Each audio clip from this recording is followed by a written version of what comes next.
Evangelio de nuestro Señor Jesucristo según San Lucas.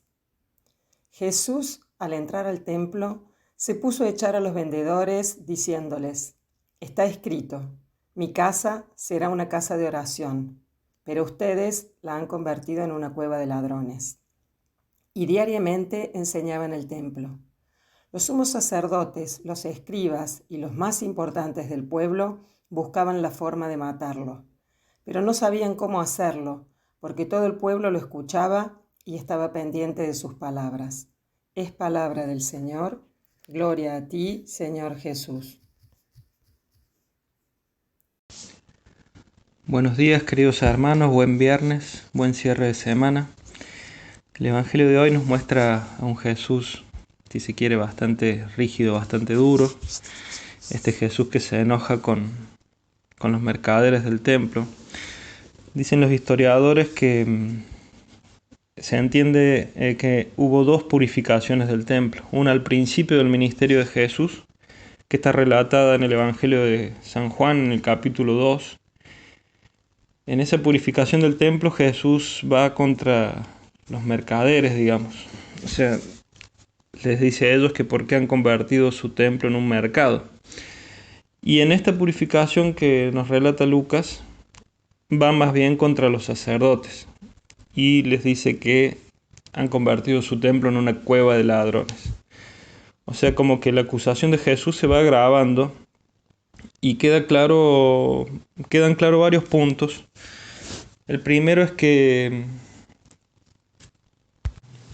cuando entendemos un poco más la dinámica de cómo funcionaban los negocios en el templo, la gente venía de lejos, judíos que venían de lejos muchas veces no traían sus propios animales para sacrificar, entonces se veían en la necesidad de comprar animales para sacrificar. Los mercaderes tenían órdenes de recibir simplemente o solamente las monedas de Tiro, que tenían más cantidad de plata. Entonces los judíos que venían con monedas romanas las tenían que cambiar. Ahí entraba en funcionamiento la gente que cambiaba monedas, los cambistas, los arbolitos actuales, digamos. Entonces, así era que funcionaba, y para que todo eso funcione, los sacerdotes tenían que dar su acuerdo, tenían que estar de acuerdo con todo eso. Y aparentemente eso es lo que más enoja a Jesús. Jesús no se enoja con los de afuera del templo, se enoja con los de adentro. Y si queremos traer este evangelio el día de hoy, Jesús no se enoja con los de afuera del templo, se enoja con los de adentro. Nos pide a nosotros, que teóricamente estamos dentro del templo, que no permitamos que las cosas sean incoherentes, que no permitamos que las cosas se desvinculen, que no hagamos del lugar de oración una cueva de ladrones, que no hagamos de nuestro cuerpo, que debe ser templo del Espíritu, una cueva donde habite el demonio, donde habite el pecado, donde habite la maldad, la injusticia. Podemos leer en entre líneas que ese templo que Jesús quiere limpiar y que incluso hasta con cierta violencia se dedica a limpiar, es también nuestro propio templo, nuestro propio cuerpo.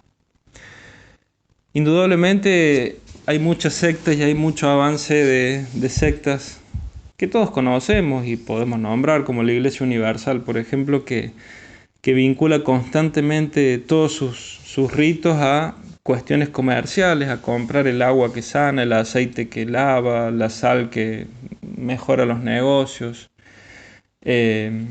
Quizá nosotros como católicos estemos lejos de eso, pero sí muchas veces somos permeables a determinadas situaciones que hacen que la fe se vuelva un comercio. O sobre todo que se pierda la visibilidad, que se pierda lo principal.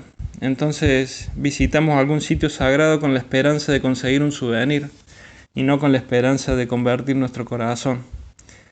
Así que eso es a lo que nos llama Jesús. Pienso que Jesús está enojado en este evangelio sobre todo por la incoherencia y nos llama a ser coherentes, a ser dignos habitantes del cuerpo que nos toca, convertirlo en templo y a convertir también nuestros templos externos, nuestros templos, nuestros edificios, en lugares de oración, en lugares donde simplemente podamos encontrar su presencia y prepararnos para el reino. Bueno, eso es lo que quería comentarles. Espero que tengan un excelente inicio de este fin de semana y que puedan descansar.